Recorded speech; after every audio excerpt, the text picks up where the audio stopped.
조선시대의 제일이라고 불릴 만큼 이름이 높았던 역술가는 몇 명이 있지만 시대와 분야에 따라 평가가 조금씩 달라집니다.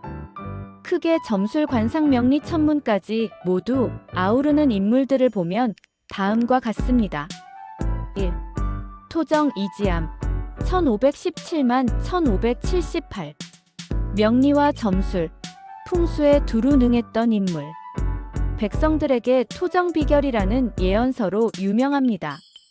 지금도 연초에 많이 보는 그 운세책의 원형이죠. 조선 중기 최고의 예언가로 꼽히며 백성 사이에서는 토정이 말하면 틀림없다는 속담까지 있었습니다.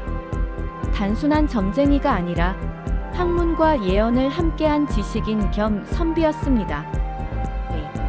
남사고 1509만 1571. 본명은 남원경. 조선의 대표적인 예언가이자 풍수 지리 전문가. 남사고 예언서로 유명하며 나라의 흥망과 왕조의 미래까지 예언했다는 전설이 많습니다. 한양의 도성과 명당 터 선정에도 영향이 있었다는 설이 전합니다. 남사고의 예언은 후대 무속인 점술가들에게도 자주 인용됩니다. 3. 홍정승 1643만 1715. 숙종 때 활동한 천문명리학 대가. 별자리 관측과 명리 해석을 모두 겸비해 국가 기륭을 예측하는 임무를 맡았습니다. 당시 조정 대신들이 정치적 결정을 앞두고 그에게 자문했다는 기록이 있습니다. 4. 서운관 관원들. 조선시대 공식 국가 점성술사 격인 기관이 서운관이었는데 여기에는 천문 역산명리 전문가들이 모였습니다. 개인 이름보다 집단 명성이 높았지만 왕의 길일 선정, 전쟁 시기 점괘, 농사철 예측 등을 맡았습니다. 1. 토정 이지함. 나라가 이쪽에서 저쪽으로 옮겨간다. 토정은 평생 가난 속에서 살며 백성들과 어울렸지만 예언은 기가 막혔습니다. 어느 날 한양에서 멀리 보며 말했다고 전해집니다. 이 땅의 기운이 쇠하니 장차 나라가 한양에서 물 건너로 옮겨가리라.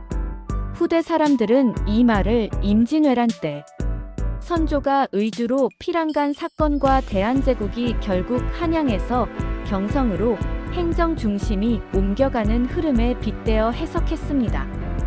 또 토정이 만든 토정 비결은 그가 세상을 떠난 뒤에도 수백 년 동안 백성들이 새해마다 보는 운세 교과서가 됐죠. 남사고 천하가 뒤집히고 새 왕조가 선다. 남사고는 조선 중기 예언의 황제로 불렸습니다. 그의 예언서에 이런 구절이 있습니다. 쥐가 왕의 옷을 물어뜯으면 하늘의 기운이 바뀌리라.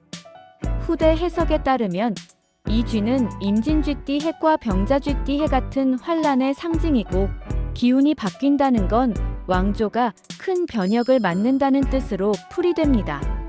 실제로 임진왜란 1592과 병자호란 1636 모두 조선의 정치외교 체계를 송두리째 바꿨죠.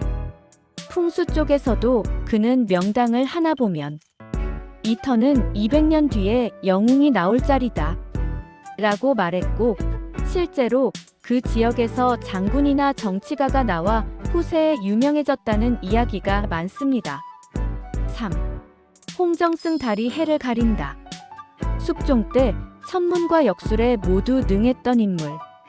어느 날 하늘을 보더니 이렇게 말합니다. 머지않아 달이 해를 삼키고 백성이 흉년과 두려움에 떨리라. 이는 실제로 개기일식을 예측한 것이고 그날이 지나자 백성들이 정승이 하늘을 꿰뚫어 본다 라며 두려워했다고 합니다. 당시 조선에서 천문 관측은 국가 최고 기밀이었는데 그는 이미 별과 달의 주기를 꿰뚫고 있었죠. 4. 서운관 비밀 예언. 이날을 피하라. 서운관은 왕실의 기륭을 정하는 국가기관이었는데 임진왜란 직전 관원들이 왕에게 한 달을 피하라는 상소를 올렸다는 기록이 있습니다. 이유는 선문과 역산을 합친 결과 그 시기에 나라의 기운이 무너지는 흉일이 나왔기 때문이죠. 하지만 정치적 이유로 무시되었고 결국 그달에 왜군이 부산포에 상륙했습니다. 이런 예언 일화들은 대부분 민간 구전과 사서에 뒤섞여 전해지지만 공통점이 있습니다. 정치와 전쟁의 큰 흐름을 놀라울 만큼 정확히 짚었다는 것.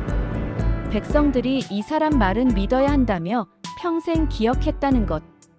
그럼 조선 제1역술가 토정, 이지함과 남사고가 남겼다고 전해지는 예언서의 일부를 원문 느낌과 함께 풀어드리겠습니다. 1. 토정, 이지함 토정 가장결. 사와 해가 서로 충하면 천하의 주인이 바뀌리라. 풀이 사와 해는 12지 중 뱀과 돼지를 뜻하는데 이는 특정 해띠나 시기를 의미합니다. 실제 해석에서는 사해충이 드는 해에 왕조가 큰 변화를 겪는다로 봅니다. 조선에서는 병자호란 전후로 사해충이 들어 국가 체제가 크게 흔들린 사건과 맞물려 회자되었습니다.